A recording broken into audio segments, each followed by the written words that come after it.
Okay, let's get this thing right here. Tell me the truth. Are you in total control of life? Can you safely say that you have it all under your control in life? Or tell me the percentages then. Are you 100%? Are you 90? Are you 80, 70, 60, 50, 40, 30, 20, 10, or even zero? Which means you're out of control of your life.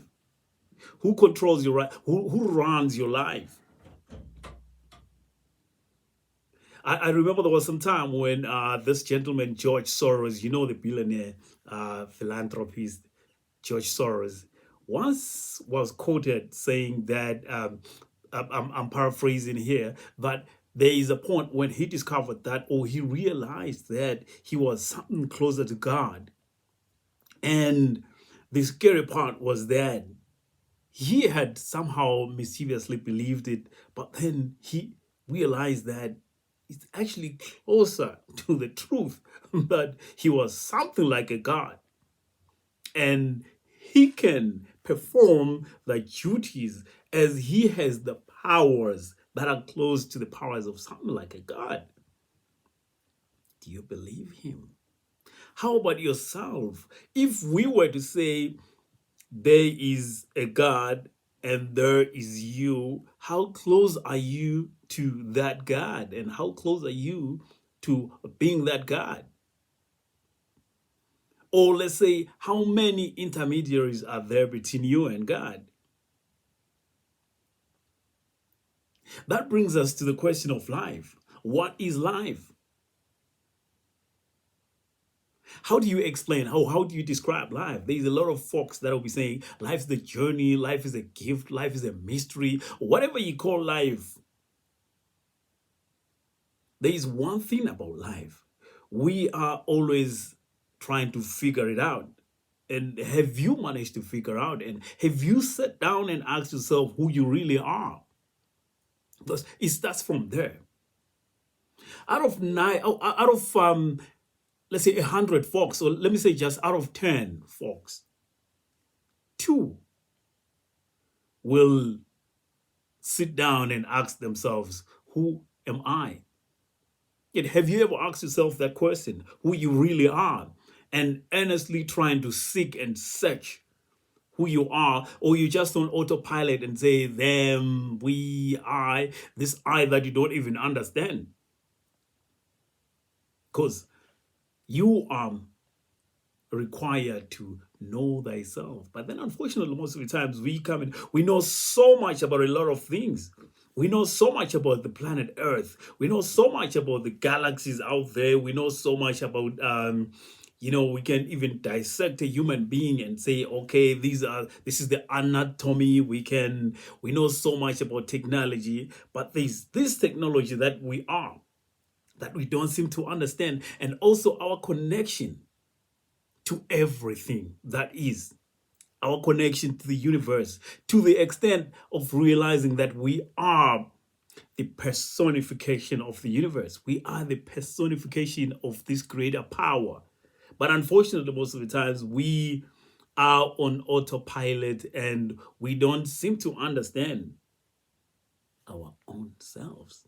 So, who are you and what is life?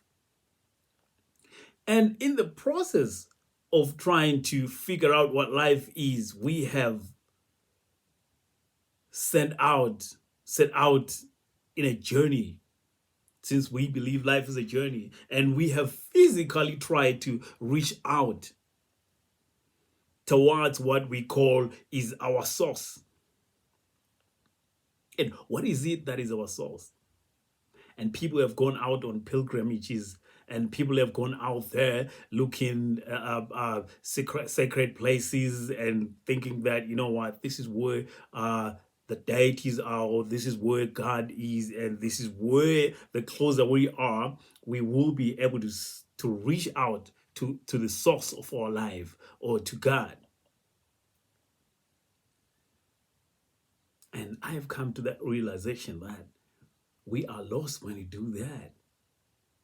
The only way to get in touch with our source is to go in within, interpreting what is within, and then its relationship, what seems to be without. Because all these other things that we're doing, we're going out there, that's just 3-4 dimensional. Remember, we are multi-dimensional beings. We are more than that. It's written in the stars, which is within us. As above, so is below. Have we ever gone out to really understand the laws of nature that are governing us? Because we understand, we know that after winter, there's going to come spring, and then after spring, there's going to be summer, and summer is fall, after summer is fall, and then fall, winter, and then it keeps going. Have we ever tried to understand that swing of the pendulum as to how it's relating to us as human beings? Because we also have those swings of the pendulum. There's so many processes within the human beings that are the swings of the pendulum. But unfortunately, we don't look at these processes of nature and say, okay, this is also what is happening to us, and what effect does it have to this thing that we call life? And what is life? What's the purpose of life, and what is our purpose? And how can we expand our consciousness and improve our relationship with this thing that we call life?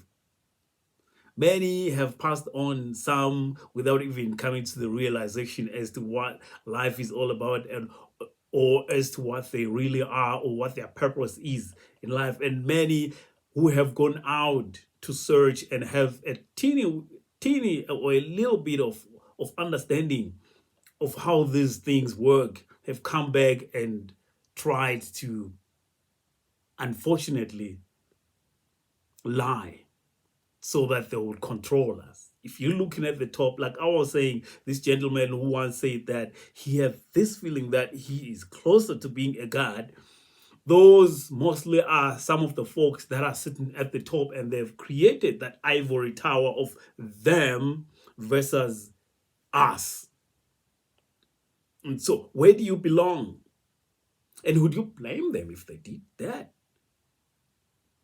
No, I would not, because the onus is upon you as the individual to go out there and say, who am I? What am I? And what is my relationship with the status quo? What is life? Is life, am I a manifestation of life? As this tree is a manifestation of life, as you are a manifestation of life, as all these other things are manifestations of life? Or is there one life, or they are separate lives? Those are the things that we're supposed to be asking ourselves. And then what is our relationship to the creator or the source? That's the other thing.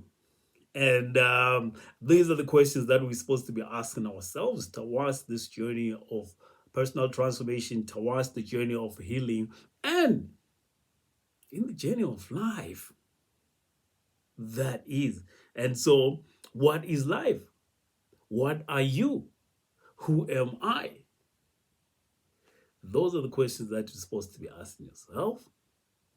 And those that have asked themselves this question earnestly and honestly and went out to seek, they've realized that all these other things that they've been seeking, all this reaching out, especially the physical reaching out, have been in vain.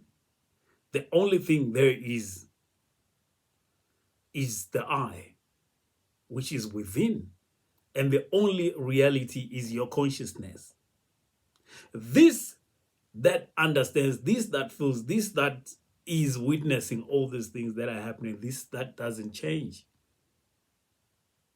That realizes that everything else is going up and down, changing, moving, dying, getting birthed, getting old, the young ones, and all these other experiences are not the I. The I is the one that experiences, that is unchanging. It is the one that is in control.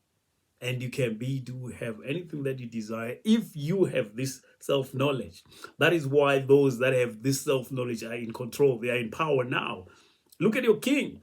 If you are within a kingdom, he or she, the queen, they are not your ruler just by mistake. They come from a family that understood the laws of nature and they conquered you.